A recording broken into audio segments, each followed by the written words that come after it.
Good morning to everyone. Thank you for being here. We'll go ahead and get this market structure hearing started. I want to begin by celebrating a significant win for the American people. Just a few weeks ago, the Senate passed the bipartisan Genius Act, the soon-to-be first federal framework for payment stablecoins.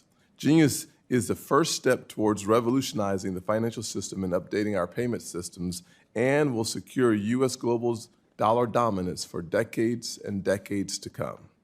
It's also a win for consumer protection and for national security. But passing Genius is more than just a legislative win. It's a testament to what's possible when Congress works together and puts principles before partisan politics. We can deliver actual results for the American people. From day one, I've promised under my leadership here at the Banking Committee that we would return to what we call regular order and deliver real results for the American people. With the Genius Act, we did just that. And now we have an opportunity and a chance to build on that success. Today's hearing is the first for full committee hearing on digital assets. This is a crucial step toward developing a comprehensive framework that gives innovators the clarity they need and gives investors the protections they deserve. Because make no mistake, blockchain technology and digital assets are not going away. They are here to stay. The question we should ask ourselves is whether the United States will lead in shaping the future of digital finance, or whether we'll let other countries like Singapore and the UAE set the standards while American jobs and innovation leaves our shores. Unfortunately, the Biden administration failed to meet the moment. Instead of clear rules, we saw an enforcement-first approach that punished innovation and created a legal minefield for entrepreneurs. However, the Trump administration understands the importance of innovation, opportunity, and keeping American talent on American soil. It's time to get back to that pro-growth, pro-America first mindset. Here's the reality. The market, not Washington, should decide what works. Our job is to set clear, light-touch guardrails to protect investors, stop fraud, and allow responsible innovation to flourish. But instead, regulators under the Biden administration have sent mixed messages, forcing companies to spend millions and millions of dollars just to guess at what's legal. In fact, we've seen agencies like the SEC and the CFTC contradict each other, while the American people are left just to guess and, frankly, left behind. That confusion has consequences. Innovation is leaving, jobs are leaving, and the global competitors are filling that vacuum. That's why the Senate Banking Committee Republicans have put forward clear principles for market structure legislation, principles that recognize the need to clarify and clearly define what is a commodity, what is a security, and how digital assets can trade and be custodied in a way that fosters innovation while protecting investors. We don't need more roadblocks. We need rules that actually work. That means legislation that will, number one, clearly define which tokens are securities. Two, supports modern trading infrastructure. Three, ensures appropriate illicit finance protections are in place. And four, protects investors while fostering innovation. And let's set the record straight. Crypto isn't lawless. It's traceable. In fact, crypto companies are helping law enforcement track illicit activity with greater precision than traditional finance allows. The data shows that more illegal activity still happens with cash than with crypto. Today, we'll hear from a strong panel about what's working, what's broken, and what reforms are needed.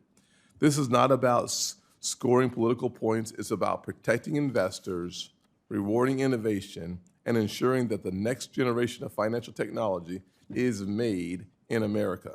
Let's seize this opportunity together and deliver clarity, consistency, and leadership the American people deserve. Thank you to our witnesses for participating in today's hearing. Such a very important hearing, and I look forward to your discussion. Ranking Member Warren. Thank you, Mr. Chairman. I want to start with an apology. I'm going to be bouncing in and out. This is also the markup of the National Defense Authorization Act, and we are in live rewriting of the bill, and so I'm going to have to spend a lot of time over there. And I appreciate the chairman's and the rest of the committee's indulgence here. You know, I want to thank you for having this hearing today. I have been calling for stronger rules and enforcement in the crypto market for many years now. The crypto market has grown 15-fold in just the last 5 years. It's now at about $3 trillion, at least in 2024, where we've got the data. While growth in the market may unlock new opportunities for innovation, risks to investors, our financial system, and our national security have also increased at the same time. Consider some recent data. According to the FBI, Americans lost more than $9 billion to cryptocurrency fraud last year, and it's the trend lines that are particularly concerning. It's a 66% increase from the year before. According to Chainalysis, North Korean hackers stole a record $1.3 billion from crypto platforms in 2024 and then turned around and topped it in just a single heist with a $1.5 billion heist earlier this year. According to TRM Labs, quote, terrorist organizations demonstrated increased sophistication in their use of cryptocurrency, turning to unhosted wallets, mixers, and privacy coins like Monero. We need a crypto regulatory framework that reduces these risks, but I am concerned that what my Republican colleagues are aiming for is another industry handout that gives the crypto lobby exactly its wish list, the blessing of our government's approval, combined with crypto rules that are weaker than the rules that every other financial actor must follow. The crypto industry may be calling the shots for Republicans, but nobody wants weak crypto rules more than the President of the United States. A majority of President Trump's wealth, as much as $7 billion worth, is now based in crypto, from issuing his own stablecoin, to issuing his own meme coin, to owning a Bitcoin mining company, and to controlling a huge portfolio of crypto investments. Again, according to Chainalysis, the president and his associates pocketed more than $320 million in fees alone from the Trump meme coin, while the majority of retail investors who bought that same token actually lost money. Now, if we're going to provide rules of the road for crypto, we need to shut down the super highway for presidential corruption at the same time. We need crypto legislation that will strengthen our financial system, not make it worse. Here are principles that I think should guide our work. First, new crypto rules shouldn't open a back door to destroy the securities laws that have served as the bedrock of our capital markets for nearly 100 years. I'm particularly worried here because some recent proposals, including the Clarity Act that the House is voting on this week or next week, include language that would allow non-crypto companies to tokenize their assets in order to evade SEC regulations. Think for just a minute about what that means. Under the House bill, a publicly traded company like Meta or Tesla could simply decide to put its stock on the blockchain and poof, it would escape all SEC regulation. That is a serious problem for our country. Second, crypto investors should have the same protection from getting scammed or getting cheated as investors in any other asset. Doesn't have to be bigger, but it should be the same. For example, there is no reason that the rules prohibiting stock exchanges from simultaneously serving as brokers and giving preferential treatment to their own trades over their customers. We have rules against that elsewhere. Those same rules should apply to the crypto market too. Third, ensure that turmoil in the crypto market doesn't infect our traditional financial system. And that means making sure that taxpayers are not on the hook for backstopping risky crypto bets, and that crypto exchanges, crypto dealers, and other intermediaries face strong capital liquidity and risk management safeguards so they can meet their obligations to consumers and counterparties, even in times of market stress. Fourth, counter the threat of illicit finance with common sense rules to fight crime and protect our national security. Crypto service providers that act as financial institutions must be required to implement anti-money laundering programs. Republicans refused to strengthen AML rules and close sanctions loopholes in the Genius Act, and their claim was that they would deal with this in the crypto market structure bill. Well, this is it. No more kicking the can down the road. Now is the time to solve that problem. And finally, if Congress is going to ratify a sweeping crypto regulatory regime, it is critical to shut down the president's crypto corruption. This means prohibiting public officials, including the President of the United States, prohibiting public officials from issuing, sponsoring, or profiting from crypto tokens. I'm looking forward to working with my colleagues to get this done the right way. Thank you, Mr. Chairman. Yes, ma'am. Thank you, Senator Warren. We will now move to witness testimony. Today we have 6 witnesses before us. Our first witness is the Honorable Summer Mersinger, CEO of Blockchain Association. Ms. Messenger, you now have 5 minutes. Thank you. Thank you, Chairman. Chairman Scott, Ranking Member Warren, and members of the committee. Thank you for the opportunity to speak with you today. My name is Summer Mersinger, and I'm the CEO of Blockchain Association. We're the leading collective voice of the digital asset industry in the United States, representing more than 130 of the most innovative job creators and stakeholders in the blockchain ecosystem. Our members, many of whom are startups and small businesses, are building the next generation of the internet and a new wave of finance here in the United States. From software developers and infrastructure providers to investment firms and trading platforms, we are proud to advocate for the responsible growth of this transformative technology. I'm here today to deliver a unified message from our industry. The United States urgently needs clear, comprehensive, and carefully designed rules for digital assets. Without thoughtfully crafted rules for the road, we risk stifling innovation, leaving American consumers without proper safeguards and protections, and ceding leadership in a sector that will define the future of global finance and technology. Regulating the industry with existing laws has created ambiguity, stifling American innovation, and driving entrepreneurs to jurisdictions with clearer legal frameworks. While jurisdictions like the EU, the UK, Japan, and Singapore are implementing bespoke digital asset frameworks, the United States is falling behind. It's not a matter of whether to regulate, it's how. We need bipartisan legislation that provides clarity, encourages responsible innovation, and reinforces America's role as a global leader in financial innovation. To guide that effort, Blockchain Association has put forward 12 principles that we believe should form the foundation of any durable market structure legislation. Let me highlight a few key themes of our principles, many of which are similar to and align with the Senate Banking Committee Crypto Market Structure Principles released recently by Chairman Scott, Senators Lummis, Tillis, and Hagerty. First, we need a functional and modern framework tailored to the realities of the blockchain ecosystem.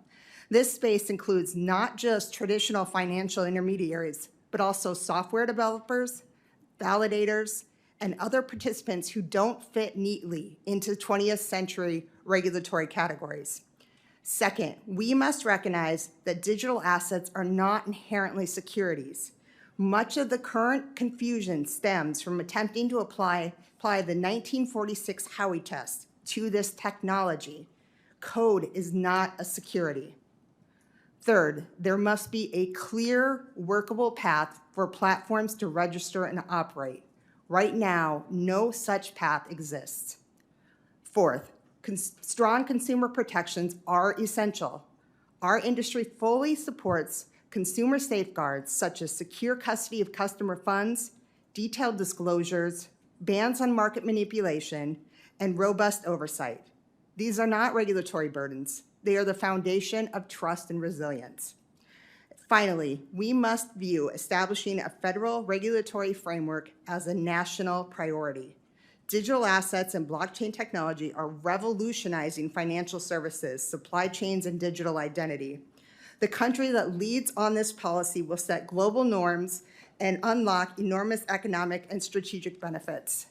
The United States should be that leader. And this is our moment to lead. Blockchain Association and its members are not asking for a world without rules. We're asking for clear rules, rules that protect consumers, support innovation, and ensure that the next generation of the internet is built on American values.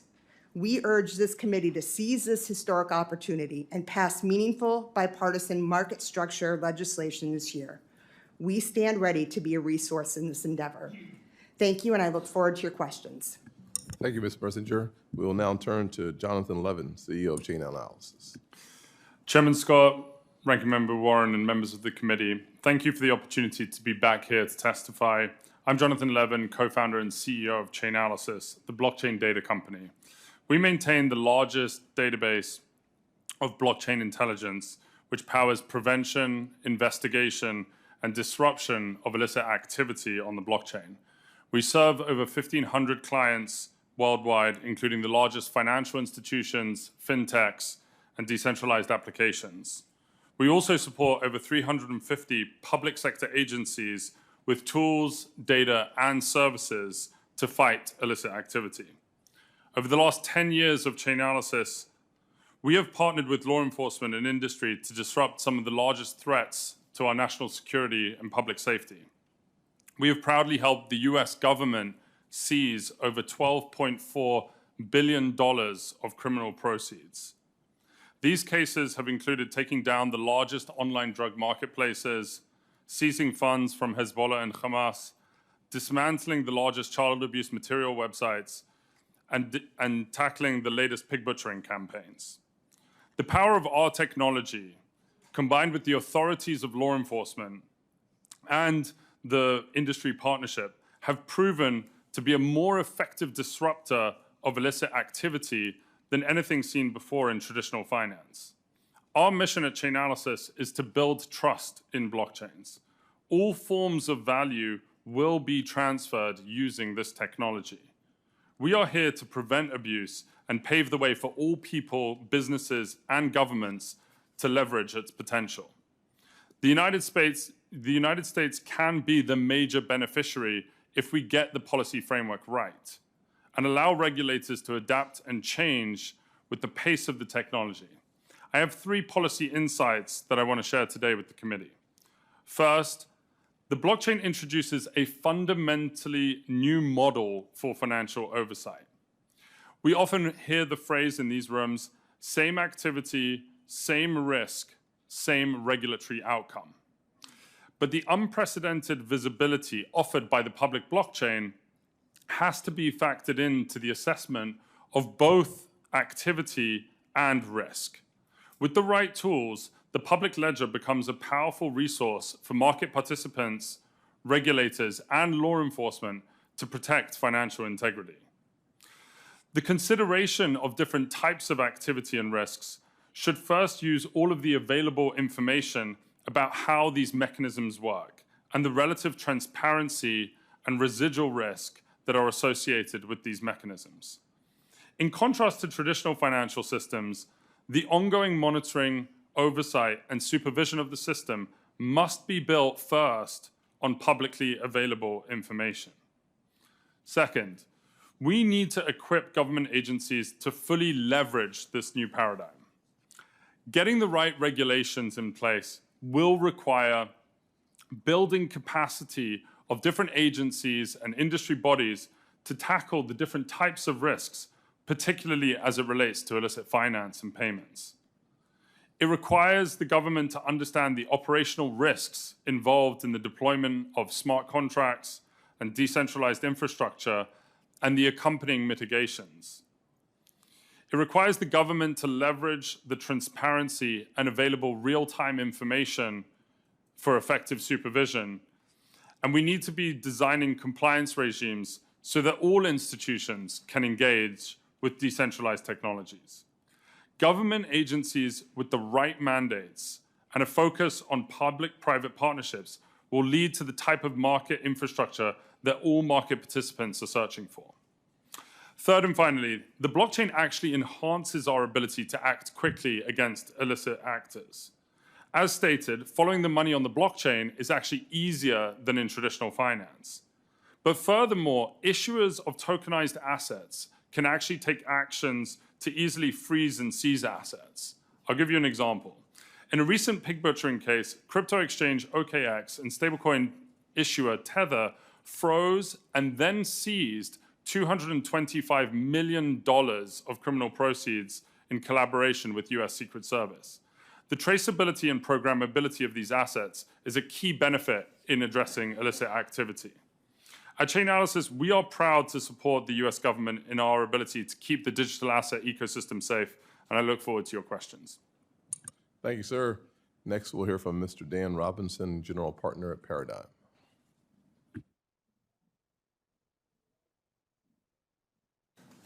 Chair Scott, Ranking Member Warren, Subcommittee Chair Lummis, Subcommittee Ranking Member Gallego, and distinguished members of the committee.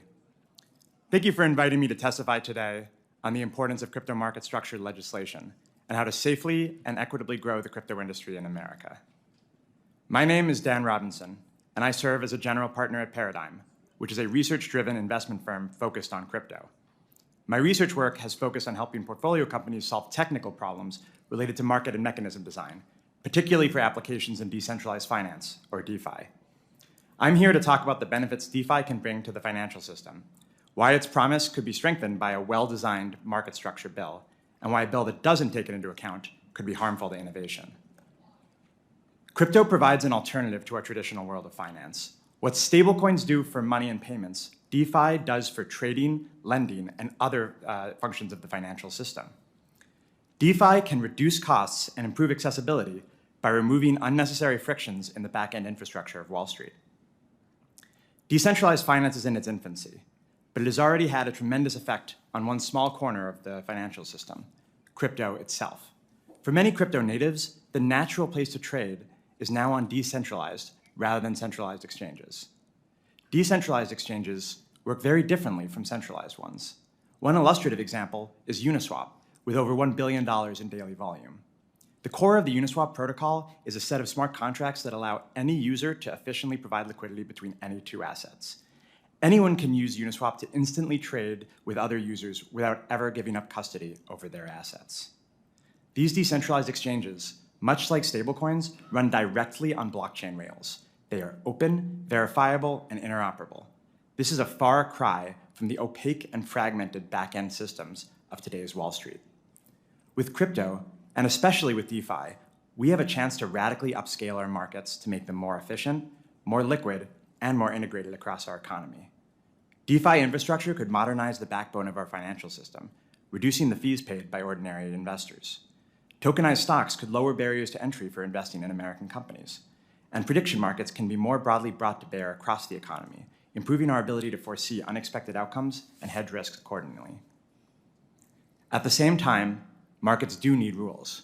We at Paradigm believe it is important that crypto regulations be clear, fair, and equitable. We also think it has been an unforced error for the US to be one of the last major developed countries to enact legislation on crypto market structure. In the hopes of providing some hard-won wisdom from our experience in crypto, we released 17 principles for market structure legislation. I wanted to flag 3 of the most important. First, crypto assets should be commodities.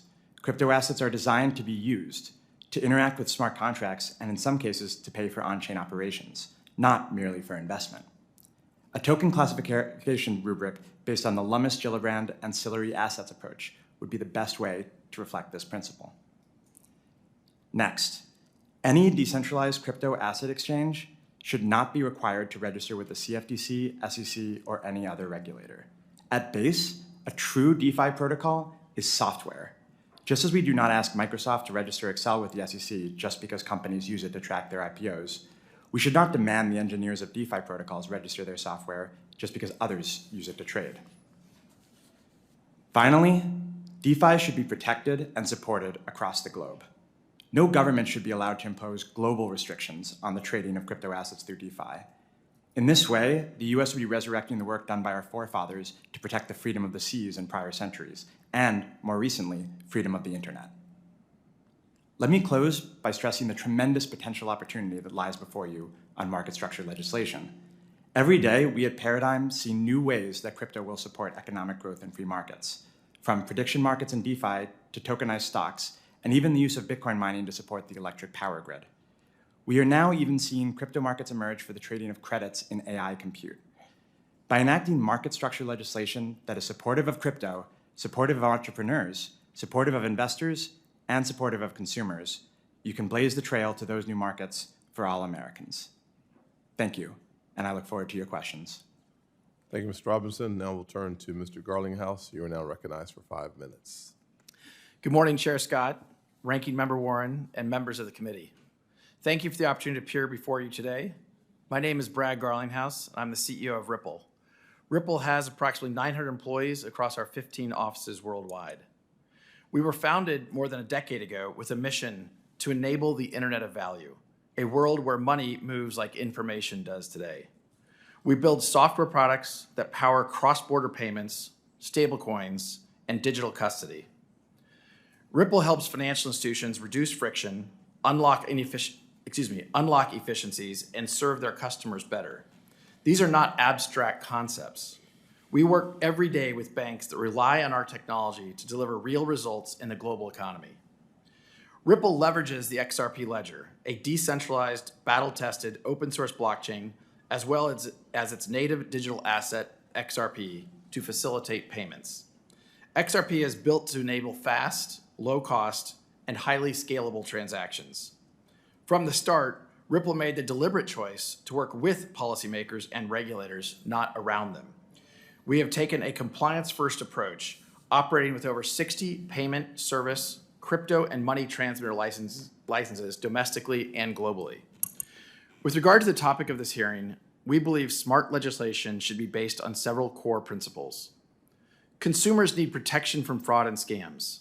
Markets need proper oversight. Bad actors need to be kept in check. And innovation must thrive. A constructive and workable framework for digital assets and stablecoins that achieves these goals will expand access to financial markets, create jobs, strengthen the economy, and put the U.S. on the path to being a global blockchain and crypto leader. For the last decade, the legal and regulatory uncertainty surrounding crypto has prohibited meaningful progress in the U.S. At Ripple, we certainly saw firsthand how the lack of clear rules of the road can be weaponized to target good actors. In turn, the technology, jobs, and tax dollars that go with it are pushed offshore, reducing regulatory oversight and putting consumers at higher risk. This has severely harmed American businesses, investors, and of most concerned, consumers. Ripple was the tip of the spear for this regulation by enforcement campaign and was subject to an enforcement action in 2020. We were the first leading U.S. company to be sued by the SEC. We and many others understood that a loss here would be a death knell for the industry. Fortunately, after 4 years of a hard-fought legal battle, we prevailed. The court ruled in our favor on everything that mattered, including finding that the token XRP is not, in and of itself, a security. Our victory cleared the path for other market participants to fight back.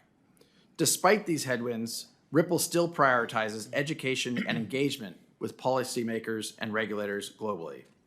For companies to have the confidence to continue doing business in the United States, Congress should focus on passing principled and smart legislation with these critical goals in mind. First, set clear jurisdictional boundaries for our main financial regulators. Second, establish pathways for companies to build in the U.S. without sacrificing investor or consumer protections. And third, ensure that the U.S. can be a global leader in crypto by taking full advantage of the benefits and efficiencies brought by digital assets and blockchain technologies. The U.S. possesses the world's deepest capital markets, the most advanced technical talent, and a spirit of innovation that has powered our nation since its founding. There is no reason we should not be the undisputed leader in digital assets and blockchain. Over 55 million Americans participate in the crypto economy today, equating to over a $3.3 trillion market cap. A smart regulatory framework for crypto market structure is essential to realize that future and is overdue. Speaking on behalf of the crypto industry, I urge you to prioritize the passage of market structure legislation for digital assets through this committee and the full Senate, to provide the rules and regulations needed to ensure that the U.S. becomes the crypto capital of the world. Once market structure legislation for digital assets becomes law in the United States, this will catalyze a new era of U.S. competitiveness and unlock efficiencies in financial transactions, dramatically helping consumers and businesses alike. Ripple hopes to see this become a reality, and we look forward to working with you to help make this happen. I look forward to your questions. Thank you. Up next is the Honorable Timothy Massad at the Kennedy School of Government at Harvard University. Good morning, Chair Scott, Ranking Member Warren, members of the committee and staff. Thank you for inviting me today. My name is Timothy Massad. I'm former chairman of the CFTC, former Assistant Secretary of the Treasury. The views I express are my own and don't represent the views of the Kennedy School of Government.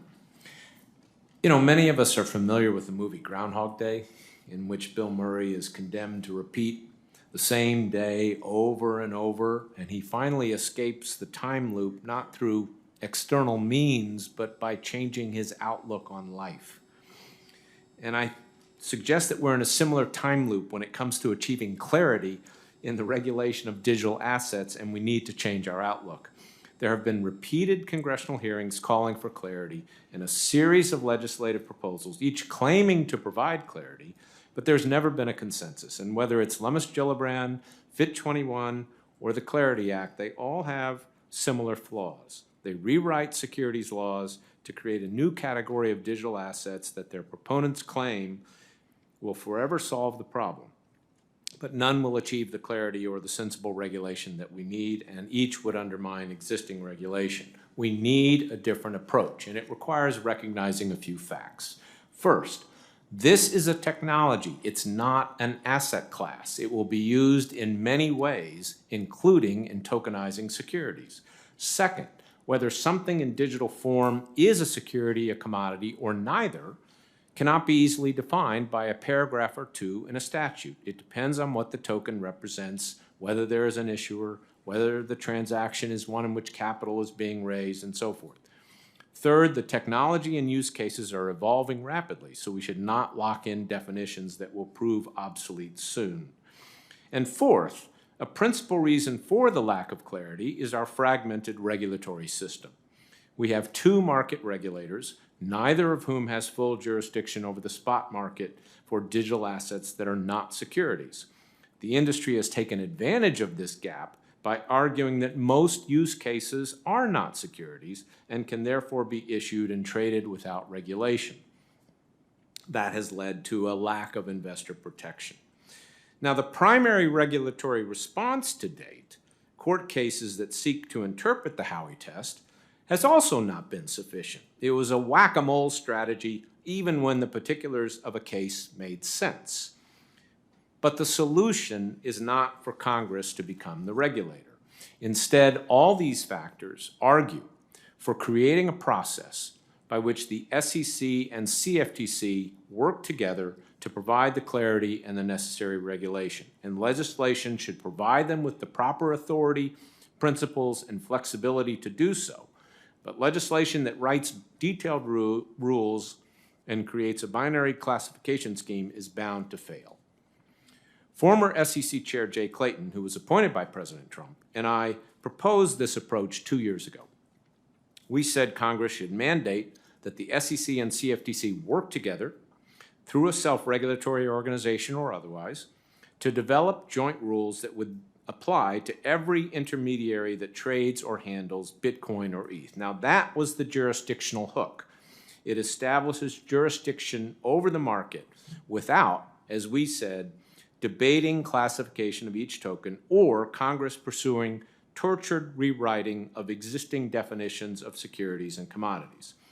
We also said that rewriting existing law might fail to bring clarity and inadvertently undermine decades of regulation and jurisprudence as they apply to traditional securities and commodities markets.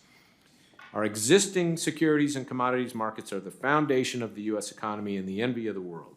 Their strength and integrity rests on a regulatory framework that has been gradually and thoughtfully developed over almost 100 years. And therefore, a key principle for market structure legislation must be do no harm to that regulatory framework. The latest market structure proposal, like its predecessors, instead revises the securities laws in various ways that will create more confusion than clarity. For example, it creates a broad exemption for activities described as decentralized finance, which will lead to migration of regulated activity into an unregulated sphere. Decentralized activities may warrant different regulations to achieve our regulatory goals, but not a free pass.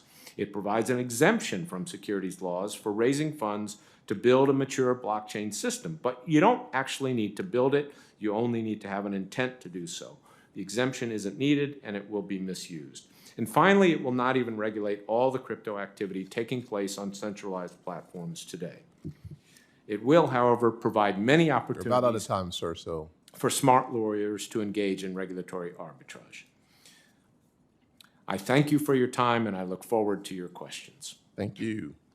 And finally, we have Mr. Richard Painter from the University of Michigan, University of Minnesota School of Law. Thank you very much, Chairman Scott, and I thank Ranking Member Warren for inviting me to testify today. I urge this committee and the House and the Senate to very carefully look at this bill and consider whether this bill will soundly regulate the cryptocurrency markets, the market structure. We cannot repeat the mistakes of the past. 100 years ago, there were hearings in the House and Senate to regulate the banking industry. And Congressman Louis McFadden of Pennsylvania introduced a bill that eventually became the McFadden Act of 1927. They thought they had the perfect solution to bring banking into the modern age and have the United States be the premier center for banking in the world. The regulatory structure that was framed in 1927, the McFadden Act, was informed largely by lobbyists from the bank industry, and it lasted 3 years. The banks collapsed in 1930. Congress had not regulated the banking industry, even though it said it did. Fast forward to the 1990s, when I was writing in the field of securities regulation, and securities-based swaps and derivatives were coming on the scene. And the argument was made that a securities-based swap is not a security.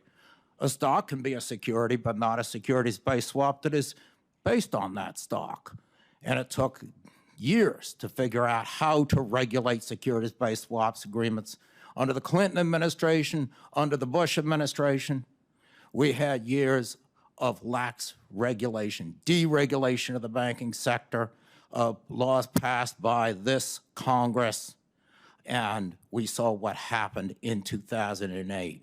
We do not want to make that mistake again. I implore you to carefully look through this bill. Listen to the industry experts who are here today. Listen to Chairman Massad about his experience as a regulator. Consider carefully whether we should be drafting, passing through Congress, a very detailed bill that locks a lot of definitions in stone, or rather take up Chairman Massad's recommendation that we have the SEC and the CFTC, the regulators, work together to respond to evolving market conditions. Consider whether it would make sense to define a stock as a security, but not the tokenization of that stock. Think through these issues. Please do not make the same mistake that this Congress has made so many times before. And last, I want to emphasize how important it is that conflicts of interest of members of the Congress and the President of the United States not influence the regulation of cryptocurrency or any other industry. Under 18 United States Code 208, it is a criminal offense for a United States government official to participate in a government matter that affects their own financial interest. A Treasury Secretary who is regulating cryptocurrency or issuing meme coins and investing in a crypto business would commit a felony. But Congress has exempted itself from that statute. Congress exempted the President of the United States from that statute and the Vice President. That is wrong. We cannot have the people who are in charge of passing legislation and enforcing legislation, implementing legislation, have conflicts of interest with their official responsibilities. That includes every member of the House and Senate. You should be divesting from crypto if you're going to be regulating crypto. And the President of the United States as well. The integrity of our financial system depends upon this. We've watched this movie before. Congress passes laws to regulate the financial sector, and it ends in a disaster because it was not regulated. Please do not repeat that mistake. We don't want to watch this movie again, and we do not want to watch a movie that is a combination of West Wing or The House of Cards and The Big Short. Please, do your jobs, represent us, the American people, protect our financial system so we never see again what happened in 2008, 1929, so many times before. Thank you very much, Mr. Chairman. Thank you, sir. We'll now turn to our round of questions. We'll offer each member of the committee a generous 5 minutes. If you like, I'll start the questions off. Ms. Mersinger, digital assets and blockchain technology could democratize finance, giving every American, no matter the background, access to financial services at lower costs with greater speed than ever before. To achieve this revolutionary potential, there is widespread agreement from industry leaders to the President and bipartisan members of Congress that we must provide clear rules that foster innovation and protect investors. And listening to you, and frankly, Mr. Levin as well, I think Mr. Levin said we need a fundamentally new model because we're talking about, frankly, a fundamentally new world. It's not new today, but it's new to those of us who are going to pass legislation. And you talked about the importance of the existing laws as we see them are inadequate and, frankly, not applicable to this new opportunity to be the crypto capital of the world. From your perspective, why is regulatory clarity so important, and what are the risks if we fail to provide certainty for innovators and everyday Americans? Thank you for that question, Senator. Traditional bank regulations are not fit for purpose for digital assets and blockchain technology. Those regulations are meant for centralized intermediaries, and that's not what we're dealing with here. We need a regulatory structure that is fit for purpose. Otherwise, this patchwork of regulations and state laws and the industry trying to piece together what is their regulatory framework doesn't work, and it's going to push and continue to push innovators offshore. The most important thing we can do is create a framework that gives clarity. The status quo doesn't work. We need to be able to have responsible innovation here in the United States. We need a framework that provides customer protections. And we also need to make sure that whatever framework we put in place, that it ensures that U.S. American values are what this new technology is based on. Thank you very much. Mr. Levin, there's a common belief that money laundering is easy with crypto, but the truth is, it's not. Blockchain technology creates a permanent, traceable ledger that can help law enforcement catch those bad actors. I've said it before, so I'll say it again. It's far easier to track something that has a digital footprint than something that does not. However, some of my well-intentioned colleagues seem to think that crypto is tailor-made for money laundering, when in reality, it's a whole lot easier for criminals to hide their tracks with cash. What are the most common misconceptions regarding the role of digital assets in illicit finance? And what rules do digital asset market participants already comply with in this space? You talked about, I think it was a couple $100 million that had already been seized by working together. I think the more we illuminate how the industry is already working with law enforcement, the better we understand the digital footprint versus cash. Thank you for the question, Senator. The way that we see this market is that the majority of activity inside cryptocurrencies and on blockchains is legitimate activity. There are trillions of dollars of payments that are made using stablecoins every year. A lot of that, the vast majority of that, is not illicit activity. The illicit activity that we estimate at Chainalysis is less than 1% of the overall activity that occurs on these blockchains, which is equivalent to what we see in traditional markets, and in fact, oftentimes less than what we see in traditional markets. And so criminals themselves and gangs and whoever else we're dealing with understand that it's not possible to launder vast sums of money in these networks and that the majority of the activity is legitimate. We do see, though, that when it comes to threats, for example, with fentanyl or pig butchering or terrorist financing, the industry comes together with law enforcement to collaborate on solving these cases. And we at Chainalysis have powered thousands of investigations that have spanned international geographies, cross-national boundaries, to be able to actually capture criminal proceeds in these investigations. The centralized services that have been helpful with this are subject to the AML and BSA obligations and have been from FinCEN guidance in 2013, and so have a very deep experience in actually helping law enforcement in these instances. And it's through that public-private collaboration that we can actually, solve the problems of illicit finance. Thank you very much. Ms. Cortez, Senator Cortez Basto. Thank you. Thank you, Mr. Chair, for having this important hearing. Let me start with Mr. Massad. Talk a little bit about what should the goal of a market structure legislation be that we're looking at? I think it needs to set up a process and some principles for achieving clarity and addressing this regulatory gap. The gap is that in our framework, we have no regulator of the spot market for anything that's not a security. So we need to fill that.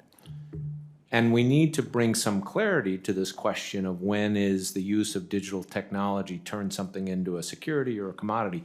But that's much more complicated, if you will, than simply writing in, a single definition. And that's why I advocate a process. That's why Jay Clayton and I advocated more of a process of bringing the SEC and the CFTC together. You don't necessarily have to merge them, but we need to have them work together on this. Thank you. And Ms. Mersinger, would you agree with that? Yes, I would agree that we need a framework that's going to work for the industry. We need clear lines of jurisdiction here. And I totally agree with the SEC and the CFTC working together. In fact, they could do that right now, and they are doing that right now, working together to provide what clarity they can. But we still need legislation to oversee the spot market, as Mr. Massad said. Okay, thank you. Let me ask you this as well, and maybe, Mr. Massad, let me start with you again. I have heard from my state's a security administrator and many of them across the country about the paramount importance of preserving states' powers in federal market structure legislation. Can you talk about why that is important? Yes, I think it is important because the state securities authorities have always played a critical role in our system. And again, I think you're going to hear a lot of comments today suggesting this is this whole new world and so forth. It is a technology. And we got to remember what we have going on are still, most of this activity is going through centralized intermediaries. It's not just happening on chain. So I think we still need the resources of the states as well as the enforcement resources of the SEC and the CFTC to bring to bear. Thank you. Mr. Levin. Thank you. By the way, you did some great work with Caesar's Palace. I thank you for the work that you've done. I appreciate it. And for that reason, I understand we're all concerned about the scams and the fraud that could occur, that quite honestly always occurs with some sort of new technology or something happening at the federal level. Our goal here is to make sure we're protecting our consumers and giving the regulators and law enforcement the tools in the private sector to go after that and stop that. Can I ask you, what are the biggest obstacles to identifying and recovering ransom payments or stolen crypto funds? Thank you for the question, Senator. The biggest barrier that we find when we're looking for money that is being stolen or has been extorted through ransom is that money can move to foreign jurisdictions where there can be non-compliant centralized entities that actually hold cryptocurrency on behalf of those illicit flows. And that's where it's really important for the United States to be able to work across different geographies to be able to prevent the laundering of that activity in foreign jurisdictions. And would you say that state and local law enforcement and regulators already have the tools they need to address those the scams? I would say, Senator, that we are still in the infancy of state and local agencies actually having the capabilities to be able to go after these types of crime. There are instances in certain jurisdictions where the state and local enforcement agencies actually do have capabilities at their disposal, but we have found that actually there's a technology barrier to entry. And so us at Chainalysis, we've been pioneering a lot more new technology powered by AI to actually help state and local agencies get a hold of easier insights to these types of crimes so that they can go after this activity. What is it in the market structure regulation that we're looking at that we need to be cognizant about to ensure that law enforcement, whether it's federal, state, or local, has the tools they need? I think it starts, Senator, with the actual regulators to actually have the tools in place to monitor the publicly available information and proactively go after the types of threats that we need, rather than overly relying on a reporting structure that we've had in traditional markets. Thank you. Thank you, Mr. Chairman. Yes, ma'am. Senator Kennedy. Thank you, Mr. Chairman. I've listened with great interest today, and here's what I hear you saying. The four folks to my left, I hear you saying that digital assets are different. Digital assets hold great promise. Digital assets need special rules. I agree with that. The obvious question is, what should those rules be, and to what extent should we allow you to draft them? I've also heard some of you say that digital assets represent the next generation of the internet. Well, we let the current generation of the internet draft their own rules, and frankly, it looks like what we got as a result looks like somebody knocked over a urine sample. Congress can't even agree on basic legislation dealing with privacy on the internet. How the hell are we going to tackle this? But I hear what you're saying. I hear Mr. Painter, as usual, if you follow him on social media, you know, all politicians are crooks. Very helpful. I want to direct most of my questions to Professor Massad. Is that how you say your name? Massad. Mr. Massad. I'm really worried we're going to get this wrong. We don't know, we in Congress and our staffs don't know as much as the professionals in digital assets know. And I don't see how we can possibly catch up. Tell me more about your idea of having the SEC. Well, first, I don't want to run out of time here, but why is the digital assets industry so scared of being regulated by the SEC? Well, I think we need to step back, Senator. First of all, Briefly, please. They don't want everything treated as a security because they don't want that entire framework to apply. But that's also because the SEC did fail to try to customize its rules Sure. to adapt for this technology, and it should do that. And you've got leadership at the agencies now who are working on those things. You're suggesting that we turn to two of our agencies, one of which is the SEC, and say, you have expertise. Before we take a crack at a bill, you come up with a bill with rules, with regulations.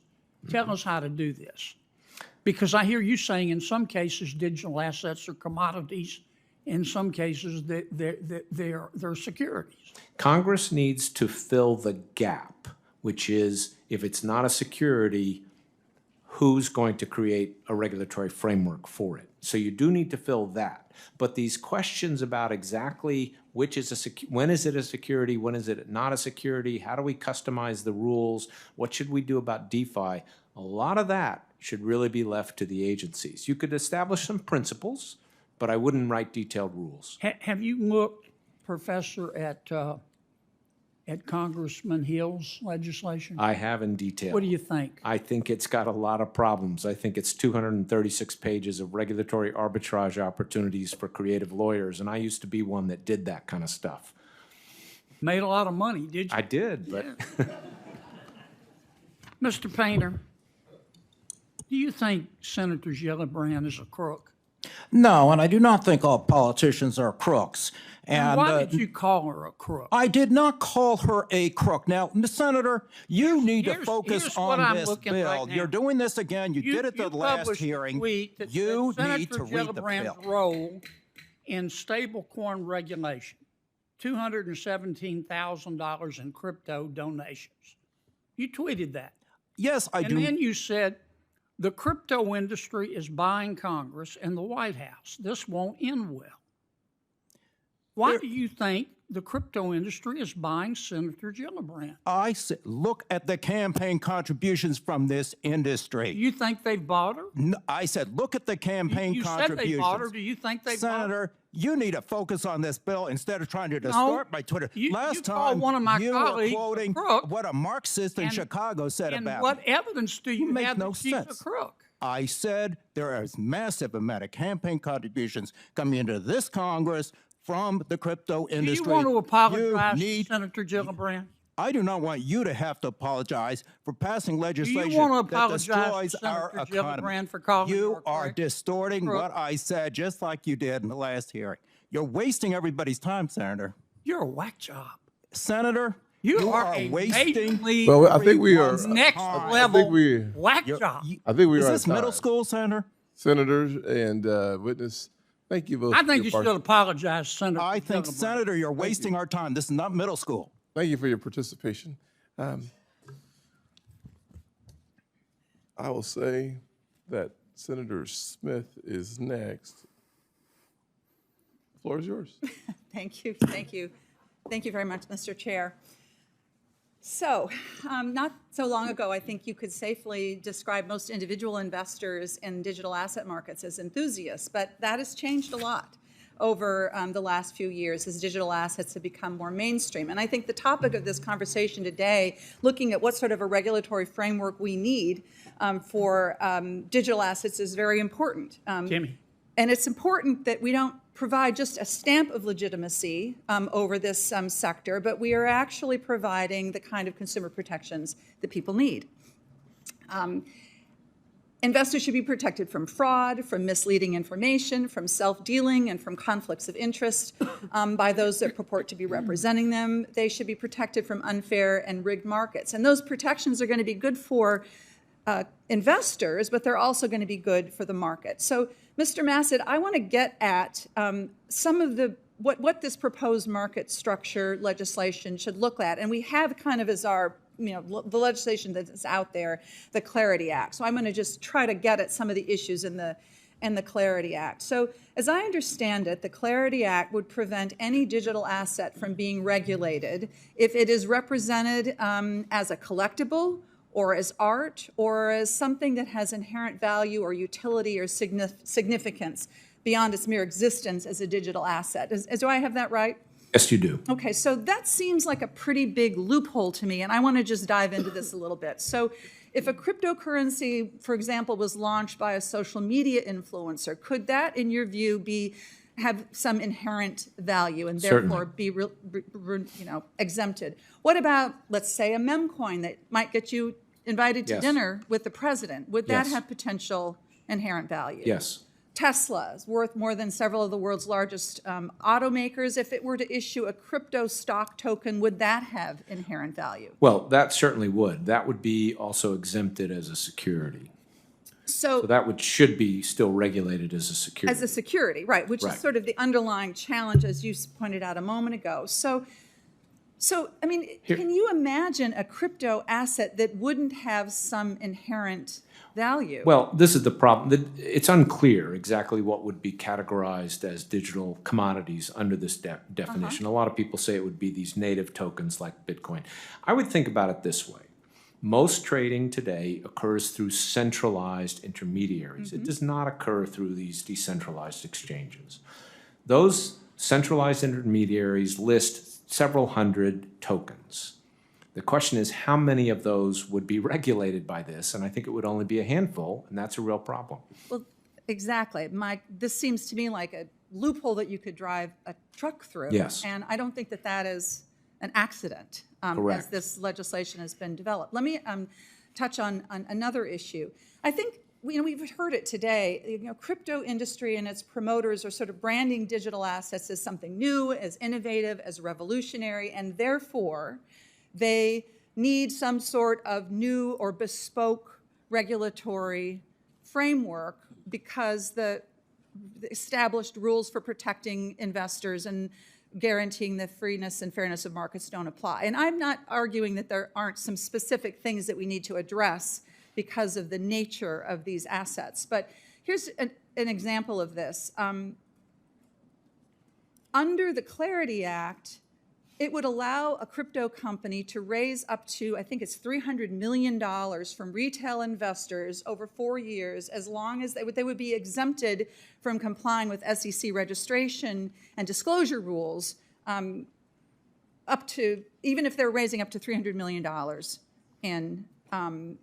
from retail investors. Is that, do I have Yes, that right? there's a new exemption for capital raising for building what's called a mature blockchain system. That's right. It does require some disclosure, but it's otherwise an exemption from securities, SEC, from okay. registration. So if a regular company was required, would be required to disclose to the SEC how they're spending the money that they raise.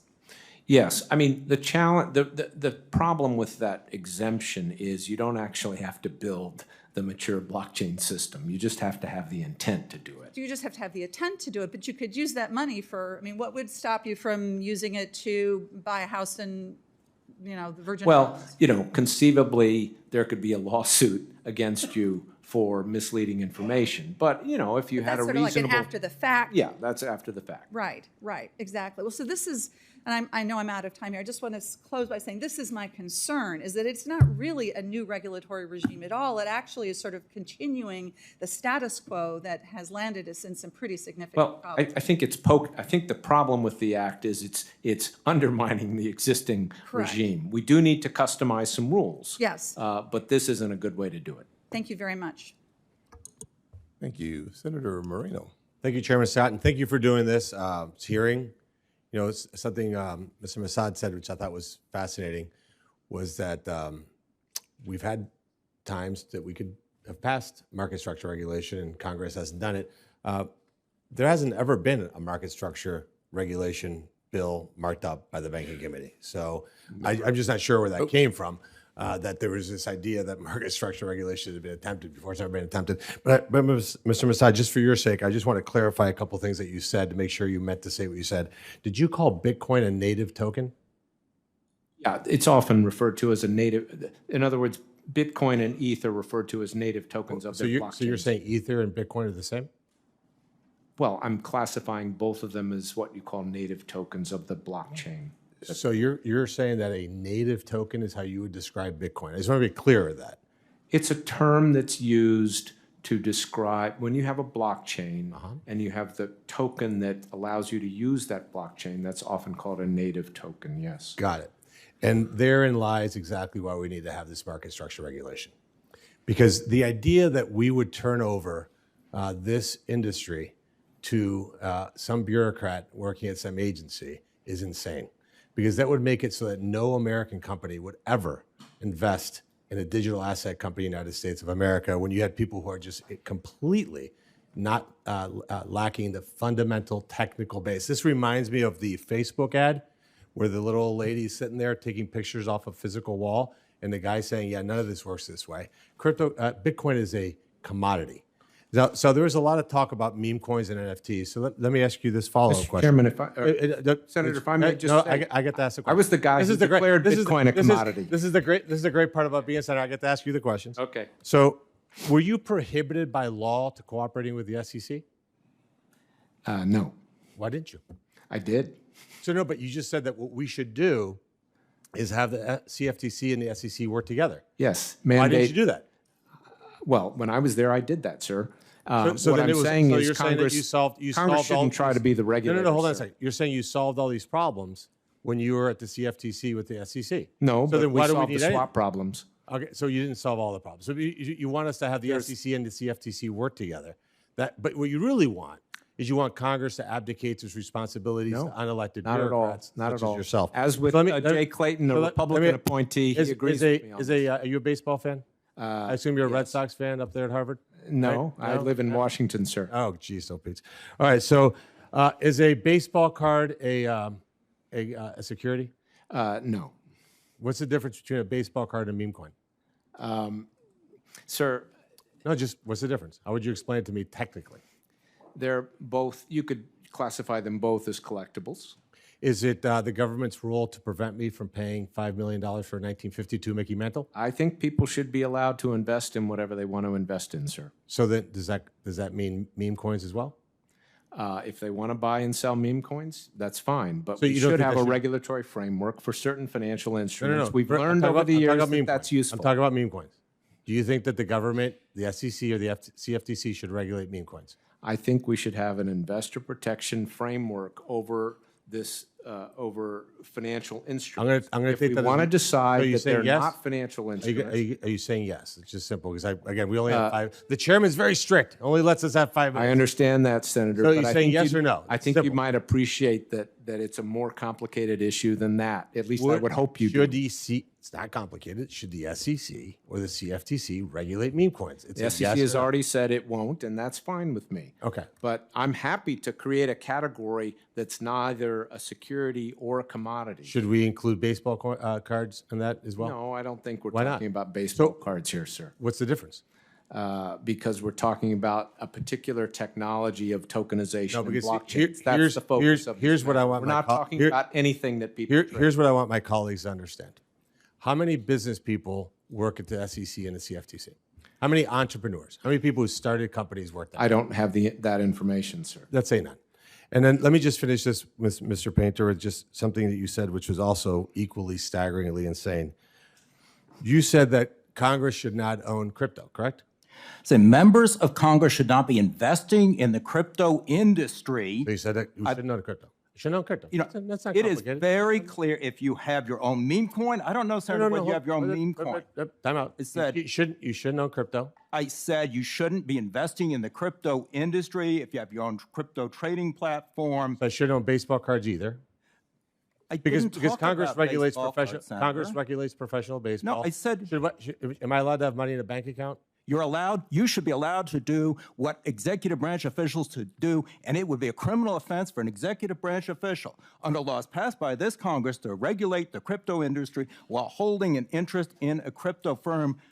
That is just a law, and Congress passed that law and imposed it on everyone else Moreno, except for members You of want Congress. to finish your thought on this? Yeah, my point is, for some reason, I don't understand why, maybe it's just a generational problem. It seems like the crypto industry, that people of a certain generation are just afraid of it. And that fear and lack of knowledge and having the humility to know that you just don't know the technological issues here has made this industry just reticent on understanding that there's a whole new world. And by the way, the 1946 securities laws should not be dictating what we're doing today. And I think, I hope that my colleagues understand it. This is a generational issue. It's not a Democrat versus Republican issue. And if you took the time to just understand the technology, I think it would be easier for us to move forward. Like, Senator Warnock, you have 6 minutes. I was going to ask you, Brother Chairman. Brother Senator, I knew you were going to ask me the question. You're also a pastor, so you get 3 closings. Thank you so much. I may not need it, actually. Thank you. As this committee begins Senator, work get the rest of the time. as this committee begins work on bipartisan legislation to provide certainty and clarity to the crypto market, it's critical that any bill we advance provide strong consumer protections. And this is why I'm incredibly concerned about the rise in so-called meme coins. In February, the SEC published a staff statement on meme coins, warning that they expose amateur investors to, quote, rug pull and pump and dump schemes. Mr. Masid, what do you think the effect of this staff memo will be on investors in meme coins, and do you think the SEC will bring civil actions or enforcement against any of these scammers? Well, Senator, thank you for the question. I think the SEC has said that these are not securities, and I would agree with that. The issue then becomes if they're being listed on platforms such as centralized exchanges where people are trading Bitcoin, what should we do about that? People say we want to regulate those platforms insofar as they trade Bitcoin. We should either say they can't trade other things that aren't regulated, or whatever they trade has to be subject to the same regulations. I think in terms of immediate effects, you have these things being traded, and people can misunderstand them, can get defrauded. I don't expect the SEC or anybody else to take actions about that unless it was really a very, very serious case of fraud, and that would be up to the Justice Department. So, these issues, I think it's important that we recognize that these aren't theoretical arguments. They impact real people in their actual lives. An analysis of coins issued on Pump.Fund, a popular meme coin generating site, indicated 60% of users on the platform lost money, with 1,700 wallets suffering losses that exceeded $100,000.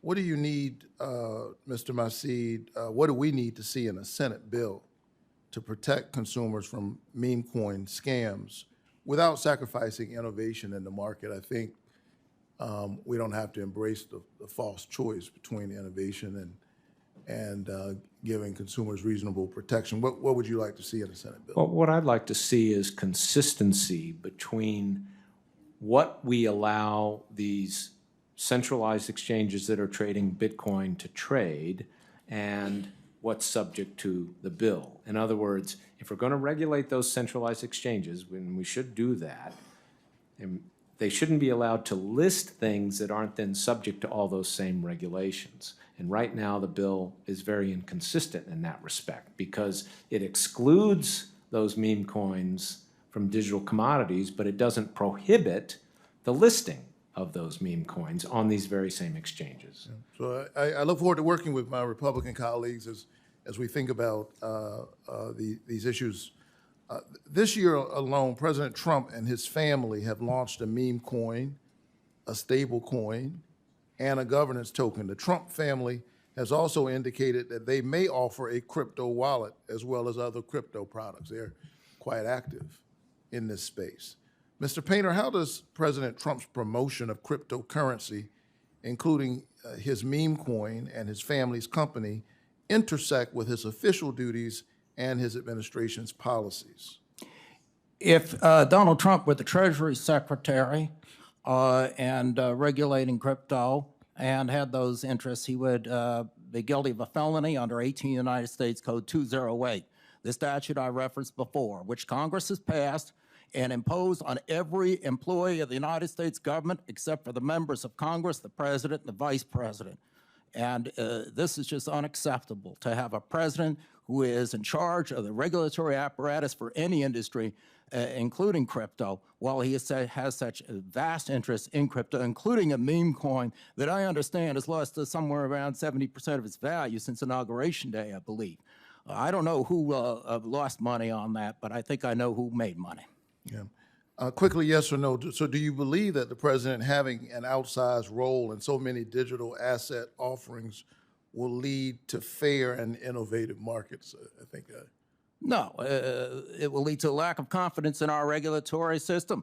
Just as like this Congress, everyone's receiving campaign contributions from the crypto industry and voting on this bill, and then if a witness comes here and disagrees with you, you call him a whack job. I mean, this is embarrassing, what's going on in this town. I agree that President Trump's crypto corruption distorts the digital asset marketplace, and writing a bill with a corruption caveat for the president sends a clear message that Congress is not serious about addressing corruption, which we know undermines investors' faith in capital markets. His corruption creates an unfair market that stifles innovation because his investors justifiably do not want to compete against the President of the United States. Ironically, for those who want to see us do something on market structure, it seems to me that that's not a fair market or a free market. Thank you very much for your testimony. Amen. You see, he said amen to the preacher. Amen. I have so many comments for you, Senator. Yes, sir. Yes, sir. Lest you run over your time by 60 seconds, we will move on to Senator Haggerty's next. Thank you, Mr. Chairman. I really appreciate the leadership that you've demonstrated in this important area. And I also want to commend you and thank my colleagues here on the committee for your actions to support our recent Genius legislation. Yes, sir. That provides much needed regulatory certainty in the area of payment stablecoins that I think we desperately needed. And I've also been amazed and very pleased in the wake of that to see the energy and the enthusiasm behind market structure legislation. And I'm very pleased to see this esteemed group of folks here today that are ready to testify to help us with that. For too long, the lack of intelligible definitions, jurisdiction, and pathways to registration from our regulators have forced digital asset innovation beyond our borders. One of the saddest things that I heard as I came into the Senate talking to members of the industry with the brilliant people were taking up new jobs and new positions in countries other than our own because they felt they couldn't survive here. Why is that? Because in the void of regulatory framework, the SEC and others had stepped into that void and done one of the most pernicious things that we ever see here in Washington, the so-called enforcement by regulation, or regulation by enforcement, I'm sorry. That creates massive uncertainty. That has lent itself to destroying the possibility of America leading in this incredibly innovative sector, and I'm so pleased to see us moving back in a new direction. So, Mr. Robinson, I'd like to start with you if I could. In your testimony, you discussed the importance of limiting developer liability so that developers can freely build applications here in the United States. And to be clear for my colleagues, without this sort of limitation, developers could be held legally liable for the actions of third parties with whom they have no relationship. So, Mr. Robinson, would you talk with us about how you perceive the Senate's role in establishing market structure regulation that would effectively address this policy issue? Thank you, Senator Haggerty. This is an issue that's very important to me as a software developer myself, and I care about this a lot, and a lot of my fellow engineers in the industry have been very concerned about the potential for regulatory actions going after software developers just for publishing code. We think it is very important that the Senate include a protection shielding developers from liability, and in fact, the Blockchain Regulatory Certainty Act, which was adopted in the House as part of the Clarity Act, does address exactly that, and I would encourage the Senate to include similar language in the bill that they pass. I appreciate that. Ms. Mersinger, I'd like to turn to you. And here I'd like to talk about the jurisdiction with the CFTC and the SEC, an area that you know a great deal about. And we're trying to delineate and establish the appropriate regulatory authorities between the two agencies, the CFTC and the SEC. And I'd just like for you to explain to my colleagues and for this audience today why it's so important that we ensure jurisdictional harmony between these organizations. Thank you for that question. To your point about regulation to enforcement, when the only regulatory actions that are occurring are lawsuits and legal settlements. There's no clarity, and you have a situation where those who want to follow the law and do the right thing, one, are worried to innovate here in the United States, but they also are not sure where to go to follow the rules. And so we have to have clarity around what is the right regulator and who is overseeing these markets. And from my experience in the CFTC, one of the things I'll point out is the CFTC has broad anti-manipulation and anti-fraud enforcement authority over commodity spot markets, but they do not have regulatory jurisdiction over those same markets. So the CFTC could only come in after fraud or manipulation had occurred. There was no regulatory oversight. So providing that regulatory framework so that you have a regulator overseeing these activities will help prevent regulation through enforcement, because you will have the examiners, you will have the regulators looking at these businesses and ensuring that they're following the laws and the regulations, rather than having to come in after something bad has happened and bring enforcement cases. Got it. Thank you. Mr. Garlinghouse, I'm going to turn to you with a related question. We're trying to calibrate an appropriate regulatory framework here for the digital assets arena. One of the concerns I have is, rather than engaging with technologists, with people in the industry who are actually at the cutting edge of innovation, lawmakers, regulators could actually try to force the digital assets markets into outdated regulatory frameworks. I think that would stifle innovation, that would put us at a great disadvantage. And as we think about it, there are certain factors that are unique to the digital assets ecosystem. And what factors would you emphasize that we focus on as we think about an appropriate regulatory framework moving forward? Thank you, Senator. I think there are unique aspects that need to be thoughtful and applied potentially uniquely to any legislation around this. That said, I do think that where Mr. Massad and I disagree is that depending upon an SEC and CFTC to work together assumes good faith appointed officials in doing that. What we have seen previously is the SEC actually sowed confusion in the marketplace.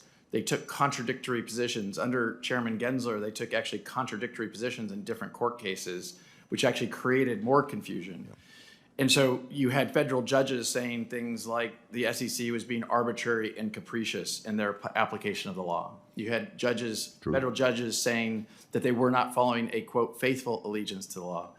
And so my concern in depending upon an unelected appointee to make those decisions is that it assumes a good faith actor. And I think what we saw in this most recent SEC was just a war against the industry at large without a consistent application of that law. Well, I think we need to put in place a sufficient framework so that we don't have to rely on the goodwill of a particular regulator, but that it's clear to them our intention. So thank you all. Appreciate the entire panel being here today. And thank you, Mr. Chair. Thank you, Senator Haggerty. On behalf of the chairman, I now recognize myself. We need to make sure that any new legislation to regulate crypto market doesn't do more harm than good. And there are a couple of areas where I think we need to be very careful not to make things worse. First, we cannot pass any legislation that eats away at the SEC's current jurisdiction to regulate traditional securities. Now, Mr. Massad, you were chair of the CFTC and you were Assistant Secretary for Treasury for Financial Stability. Could market structure legislation make it possible to structure a non-crypto product so that it dodges our security laws? Use something like Tesla stock as an example.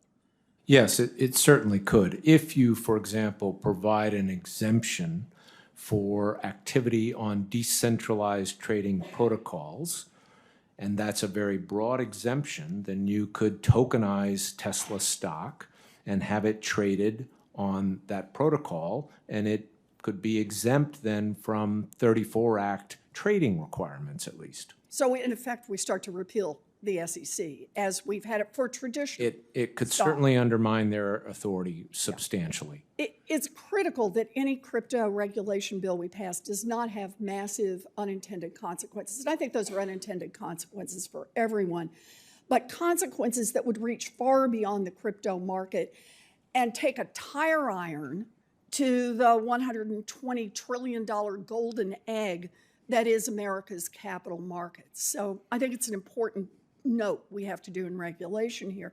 There's another problem that we've got to face, and that's corruption. President Trump has made it impossible to have a conversation about crypto legislation that does not address his most successful grift. According to a recent New York Times analysis of the president's financial disclosure, crypto is now the biggest source of President Trump's wealth.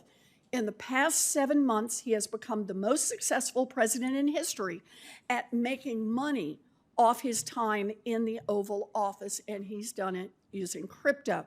Now, Mr. Painter, if Congress passes a bill creating a new federal regulatory framework for the crypto market, what will happen to the crypto market? Is it likely to grow?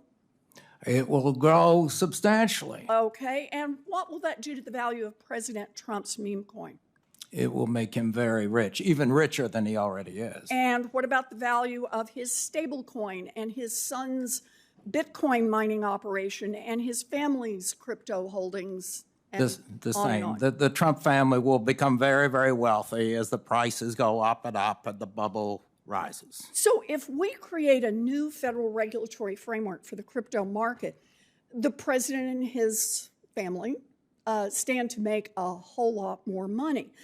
So, Mr. Painter, if the president and his family own billions of dollars in crypto, if Congress passes a crypto bill, who will claim the power to appoint and the power to fire the regulators that will implement whatever new rules are put in place governing crypto holdings? The President of the United States, and he is now also claiming the power to fire the members of independent commissions, and that will include the Commodities Futures Trading Commission and the SEC. Okay, so you were President Bush's chief ethics counsel. Can you think of another time in American history when a president of the United States held such power over regulators, the very regulators who would determine the value of the president's own net worth? Never. We have never had, since the Civil War, a president of the United States with substantial financial holdings that are conflicted with any official duties. This is unheard of.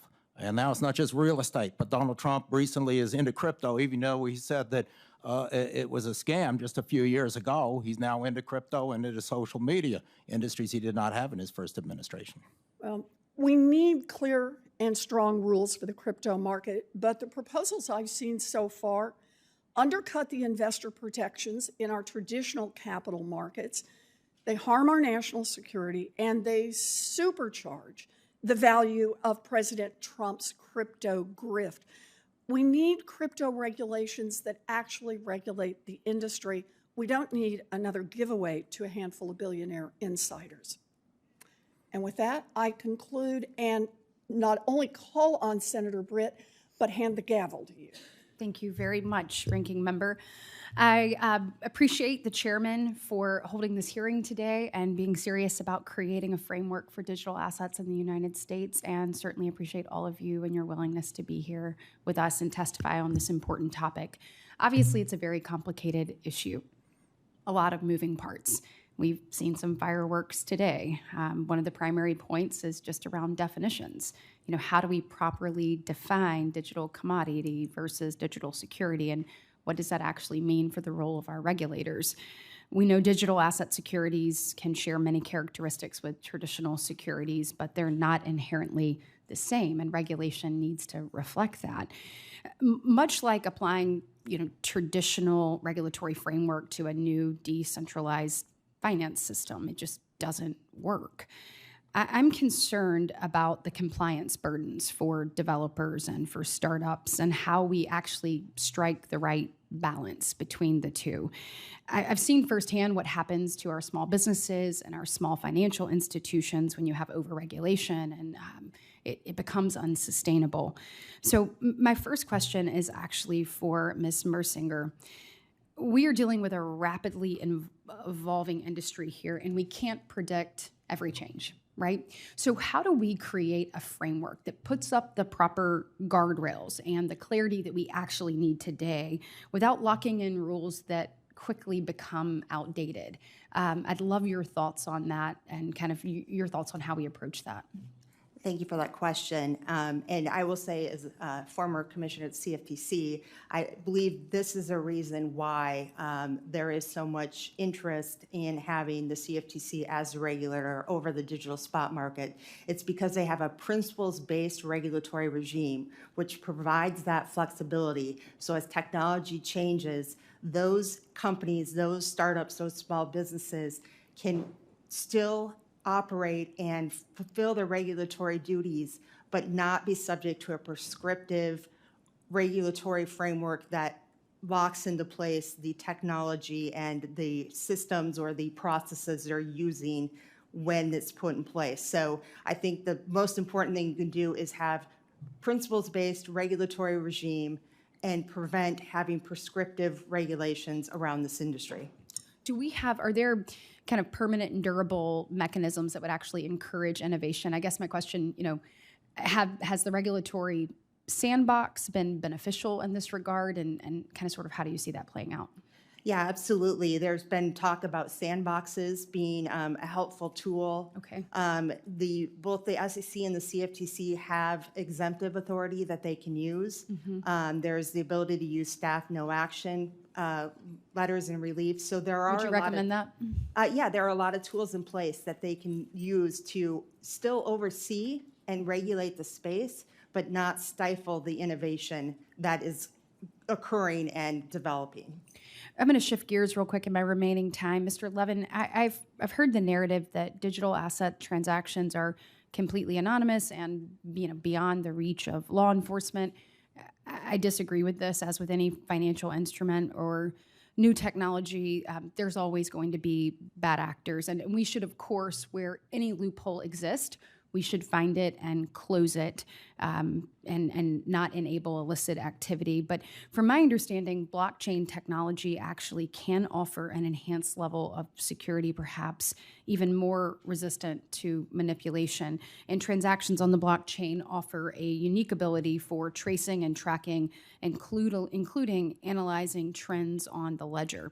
So, Mr. Levin, can you speak to this, both to the narrative that digital assets are untraceable and to what type of tools are available to identify and to actually combat bad actors? Thank you, Senator, for the question. This is exactly the business that we at Chainalysis have been building for the last 10 years. We build tools and technology that actually allows law enforcement, regulators, businesses to actually track and trace cryptocurrency with the relevant context about where to get additional information if there is some sort of investigation or some sort of disruption action that needs to happen. I would say that there are two levels of tooling that is worthwhile the committee understanding, which is, one is there are actual forensic tools that are being used in investigations where you are looking at very specific transactions of interest that have been flagged either through regulatory reporting or investigations. And then also the blockchain actually allows for a much more macro view of trends and threats that are persisting against society. And so you could actually investigate ransomware as a whole threat to the United States of America and look at the entire supply chain that causes ransomware to have impact on our communities and find where there is an opportunity for actual disruption of that supply chain for the threat. Thank you so much, and I am out of time, but would love to continue this conversation with you, in particular, how we empower our state and local law enforcement with the tools they need so that they're better equipped in this regard. So thank you so much, and with that, I will recognize Senator Van Hollen. Thank you, Senator Britt, and thank all of you for your testimony here today. Mr. Mossad, it's great to see you again. Senator. This time in front of the full committee. And And Senator Britt's question is a good place to pick up because in Baltimore City, a number of years ago, you may remember, we experienced a ransomware attack. It was one of the earlier ones that became well known, and the attackers wanted to be paid in crypto. And what we've seen with respect to ransomware attacks is that they do, for the most part, use crypto as their currency of choice, and we've also seen that with respect to entities that engage in sanctions evasion. So I think there's a need to be very clear that decentralized finance is fully covered by our anti-money laundering and know your customer regulatory regimes.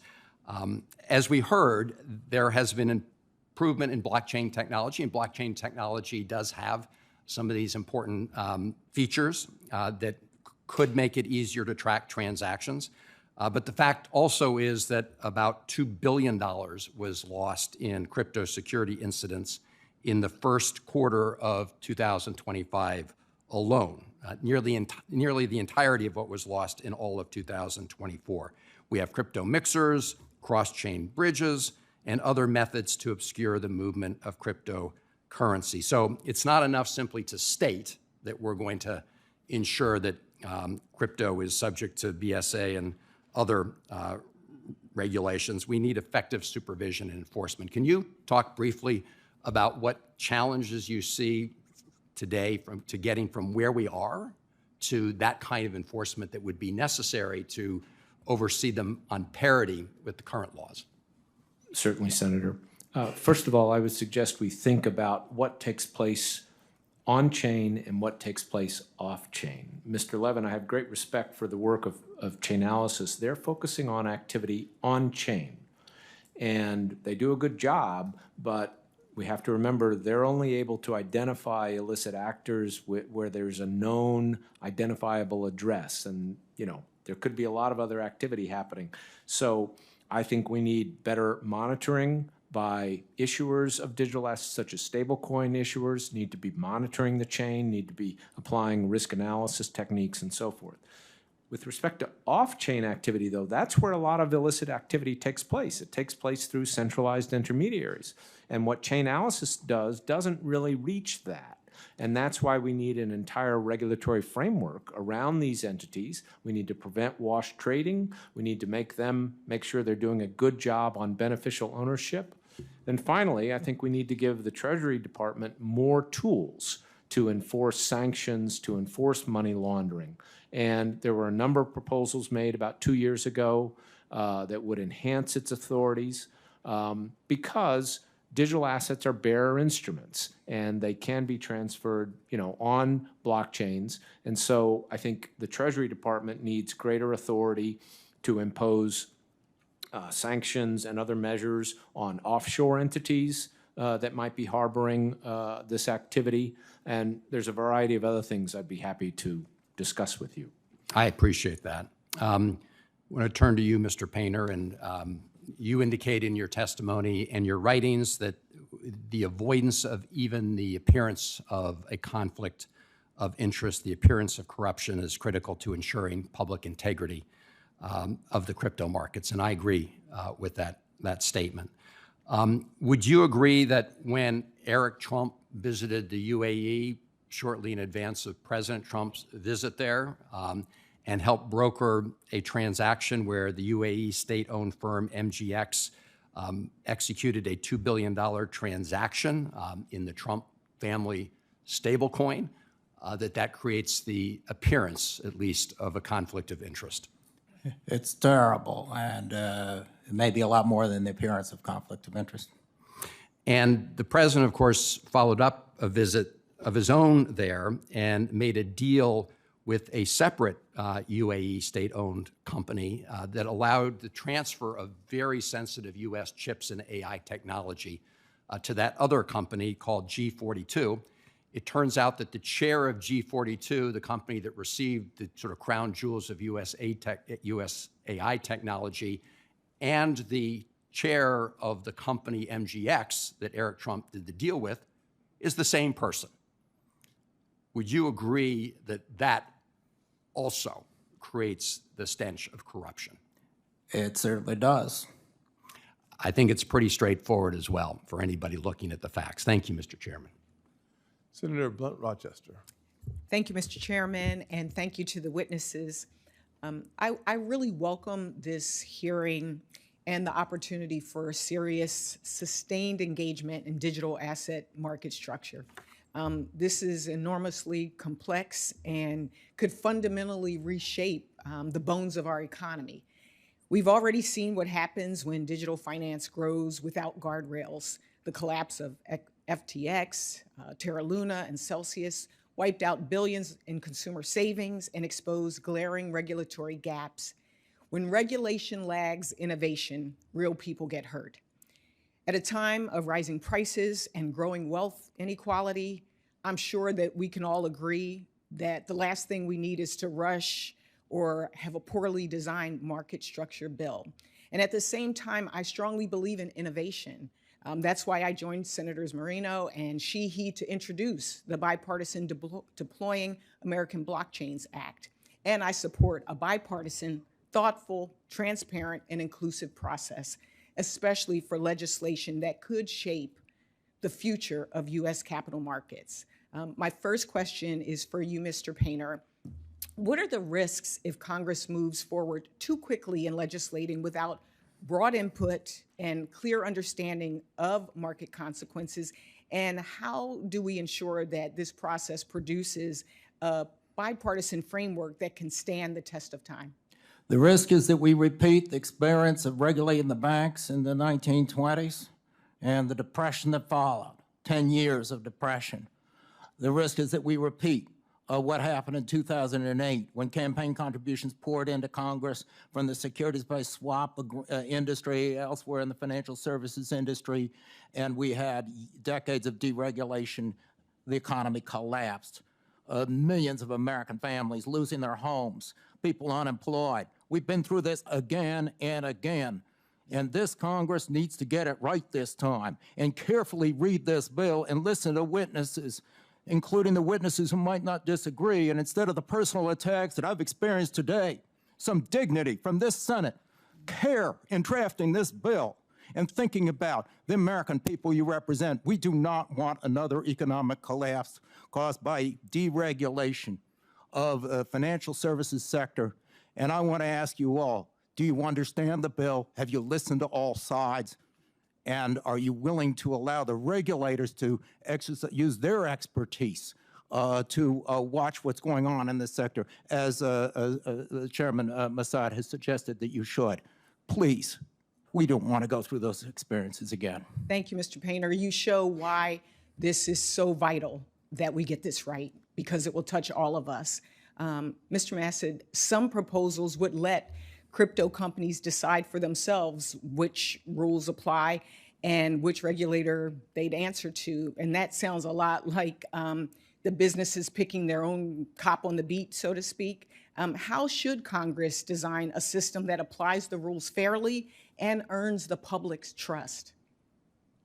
Well, I think Congress should think in terms of principles, not trying to write detailed rules, because I think those can quickly become obsolete. I think number two, Congress does need to fill the gap in regulation that we've talked about with respect to the use of this technology for things that aren't securities. But, you know, to your point about the problems here, I mean, the problem with a lot of the proposals is that they try to write detailed rules that I don't think are going to provide the clarity, and I think will provide a lot of opportunities for simply evasion of their intent. I respect the goals. The goal is clarity. We all want that. But I think you've got to be very careful about how you achieve that. Some people talk about regulatory standards for centralized systems, that they're inappropriate for crypto because it's inherently decentralized. But many of these protocols are run by centralized teams that control governance, the incentives, and even the code. So how should Congress decide when a so-called decentralized protocol acts more like a centralized financial intermediary and regulate it as such? I think the principle Congress should have is just because it's decentralized doesn't mean it's free of regulation. Regulation may be different. But for example, if we had a decentralized protocol that became the primary market for trading Treasury securities, we would not say, oh, because it's a decentralized protocol, we don't need to worry about regulation. So I think we may need different rules, but we still need rules. Thank you so much. I yield back. Thank you, Senator Kim. Yeah, thank you, Chairman. Mr. Levin, I'd like to just start with you. I had gone through the Chainalysis 2025 Crypto Crime Report. First of all, thank you for that type of detail. But I wanted to ask you if you could elaborate on the role of mixers, other types of smart contracts, other types of anonymization tools in terms of facilitating illicit finance, illicit trading. Thank you, Senator, and appreciate you taking the time to read the report. We at Chainalysis track the different types of anonymizing techniques used by illicit actors to thwart law enforcement actually being able to get after them. And actually, we have seen that mixers are used by illicit actors to cover their tracks in terms of laundering proceeds of crime. But there is also another side of this, which is it's possible to continue to trace through certain types of mixers in certain instances, and we've seen law enforcement be successful in those regards. I would say that it is important, as the committee thinks about regulating this space, to look at what are the residual risks that are there given all of the tools in the disposal of law enforcement and all of the authorities that intelligence and law enforcement has in this domain. I just want to make sure that I'm building this out right. So, for instance, you talked about in your hearing, in your testimony, that public ledgers underpin most digital asset activity, allows for visibility, a certain amount of transparency. But, am I right that these anonymization tools are ones that obfuscate, that make it more difficult to be able to track? Yes, Senator, it is correct that the majority of activity on these ledgers is transparent, and you can see which entities are involved. And Chainalysis provides the unique intelligence about whether it is a mixer that is transacting or whether that is a centralized exchange. And so it is possible to identify that activity. It is also possible in certain instances to actually be able to trace through those mixers and continue the hunt for a law enforcement agent. I understand that in terms of the analysis to be able to track, but it does do a lot of that after the fact, after the transactions have already occurred, which makes it very difficult to be able to try to actually intervene, to be able to prevent these transactions from occurring. But I don't discount the fact that it's certainly helpful, especially when it comes to writing SAR reports or other things afterwards. Who are some of the actors that we're talking about here? I mean, we're talking about countries like North Korea and Iran, is that right? Yes, Senator, really any illicit actor that is using cryptocurrency can use any type of service, and we've seen DPRK and we've seen Iran use mixers. We also see different terrorist groups, is that correct? In general, we have seen that terrorist organizations actually use very convenient technologies to be able to fundraise or pay people, and so we have seen less use of mixers in the context of terrorist financing actually than you would expect. So terrorist groups still utilizing crypto in different ways, as well as cartels and other organizations like that. Is that right? Senator, the illicit actors globally use the same technologies, the same services that all of us who use cryptocurrencies use, which is any type of instrument in cryptocurrencies. Mr. Garlinghouse, I'd like to just kind of turn to you. I mean, I just wanted to just get your thoughts on this. I mean, do you acknowledge what Mr. Levin's saying in terms of the illicit actors, the bad actors being able to utilize crypto right now? And, I certainly appreciate the efforts that your company has made in terms of AML, but, we're still seeing these problems. Is that something that you see and recognize as well? Ripple has always been a compliance-first company, and as I said in my early testimony, we have over 60 licenses around the world. That being said, I think anytime you see bad actors, they're looking for, as Mr. Levin said, whatever the easiest path is. They use cash, they use other assets. I've even read about them using gold. So certainly they're also experimenting and trying to use digital assets. I think the good news has been, in many cases, they don't often understand how traceable and trackable that actually is, and it's more trackable than obviously cash. Yeah, but we're still seeing the anonymization tools being utilized. And again, a lot of that is after the fact. The difficulty, I mean, we saw North Korea right in front of the world be able to hack and take billions of dollars. We can see them moving around, but we had difficulty to be able to actually intervene. I don't discount the fact that we're never going to be able to stop it all. We can't stop it with cash. I think the problem that I see is that I used to work on counter-terrorist financing, and the sheer scale of this is enormous. It's an industrialization of North Korea's ability. They don't need to counterfeit anymore. They're finding ways to be able to do this. So I just hope that we can work together with industry, because I believe that industry doesn't want to have crypto be able to utilized in this way. I worry about the trajectory, what it might do to evade sanctions and other types of efforts. And this is something that I hope that we can address, especially when we're talking about over $50 billion just last year being used for illicit actors in this space. So I hope that this is something we can build off from. We had some efforts in this in a bipartisan way in the Genius Act, and I hope that we can make this a priority to make sure that we're trying to stop the terrorist groups, the cartels that we have talked about standing up against in so many different ways. And with that, I'll yield back. Senator Lummis. Thank you, Mr. Chairman, for holding this hearing and for indulging us in finally addressing the topic of digital assets. When I arrived here 4.5 years ago, there was very little knowledge about digital assets. And to the extent that there was fear because it is something about which people knew very little, and in some cases still know very little. Yet the industry has innovated and grown and become a force in our economy, and in fact in the global economy. We now see one digital asset company not only make an appearance on the S&P 500, but come into the S&P 500 in about the 135th position. That's how big this company is. We see several companies going public this year that are based in the digital asset industry.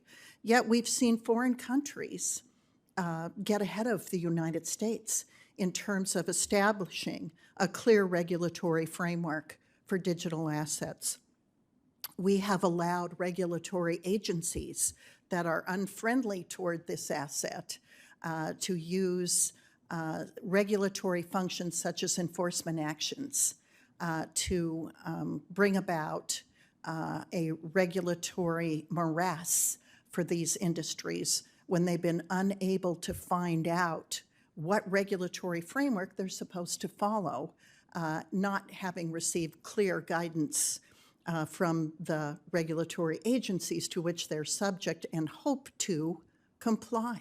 So we finally have an industry coming and requesting regulation so we know the rules of the road, so we can integrate this tremendous new technology into our economy. And so the time has come, and Mr. Chairman, I'm so pleased that you recognize the relevance, importance of the United States leading in this space.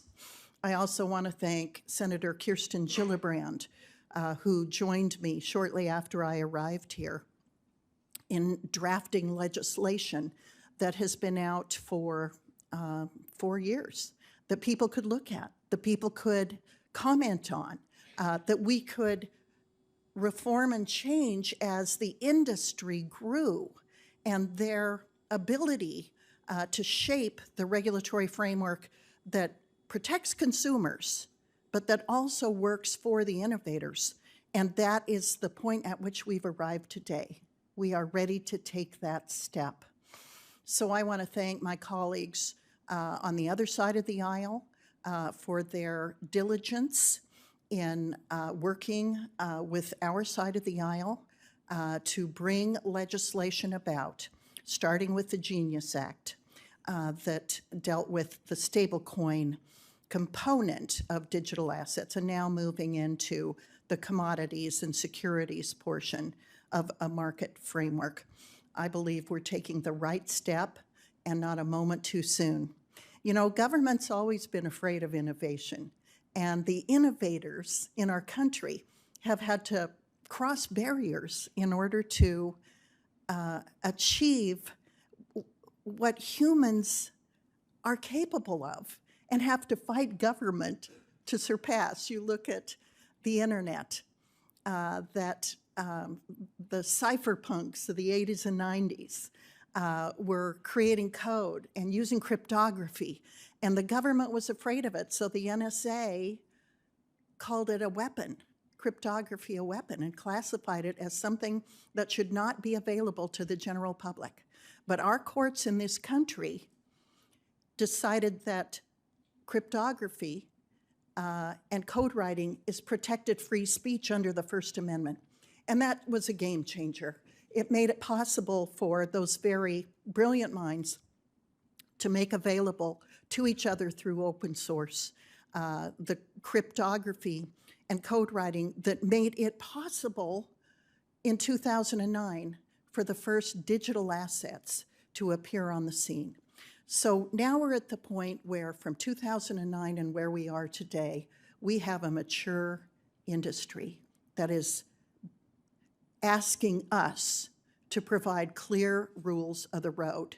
And as people responsible for the government and as members of the banking committee, we're in the right place at the right time to help these innovators take their rightful place in the global economy as an asset that is important to our country, that is important to individual freedom, that is important to the unbanked and underbanked, and that will make available to people the opportunity to grow assets that are capable of increasing in value, as opposed to our own US dollar, which is by design decreasing in value. Mr. Chairman, your leadership in this effort is deeply appreciated by me, and I look forward to working with you, Senator Gillibrand, and other people on both sides of the aisle to bring this legislation through the Senate, to the House, and to the President's desk. Thank you so much, Mr. Chairman.